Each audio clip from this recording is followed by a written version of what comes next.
then our sisig.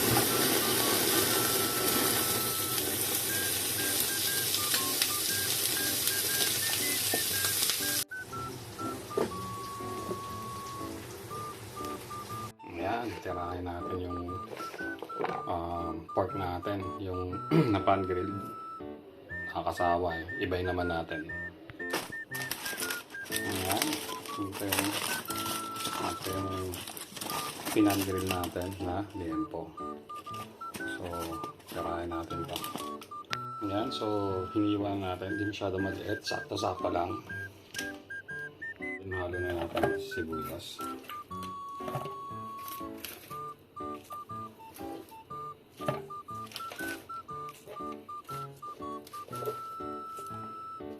Ito yung skin niya, yung skin ng liempo natin.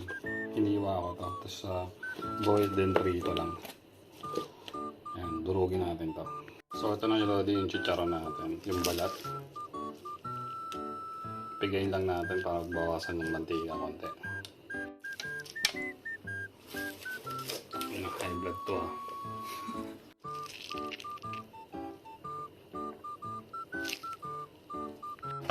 Kita nyo, may chicharon na tayo kasi sibuyas. Dadaan natin sa sizzling pan ito mamaya. Lagyan pa natin ng, lagyan ko ng mayonnaise o hindi. Mas maganda kasi dito utak ng baboy kasi wala tayo nun.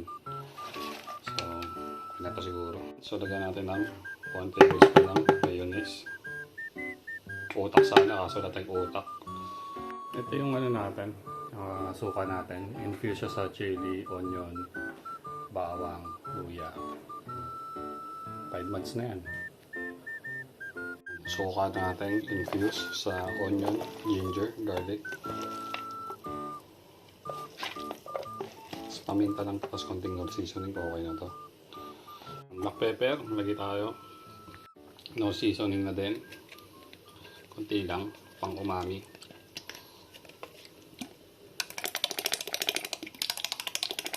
Okay, tutunog din. Ayan, okay na yun. So may bell pepper tayo dito, dagdag na rin natin to. Ayan, so ito na nga yung lalagyan natin sa plate mamaya. Pepper, pork, chicharon, nandyan na lahat. Ayan. Butter. And then our sisig.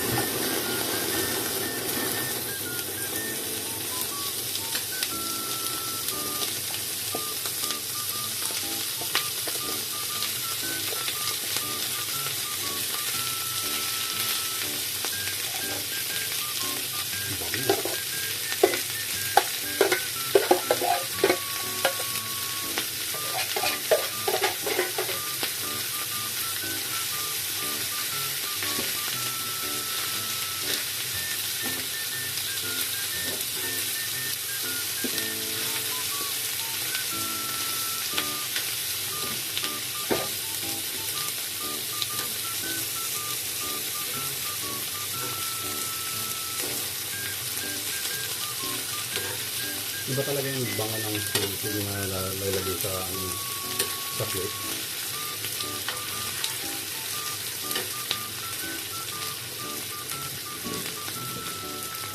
Lagyan tayo ng buto.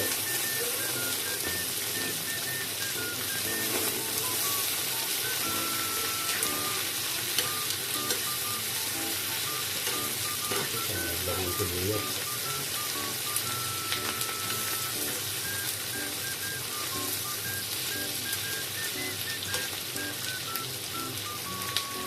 Natin ang dogit sa gitna.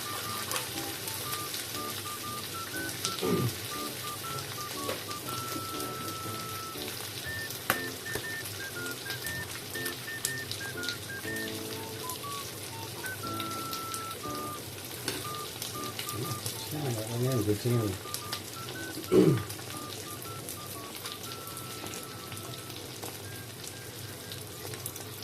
Oh, diba? Tapos na. Ganyan lang, man. So, ang habol natin sa sizzling plate, yung smoky flavor. Baka parang pag nagluto ka sa wok, malasama yung smoky flavor. So, ayan na siya. Pulo.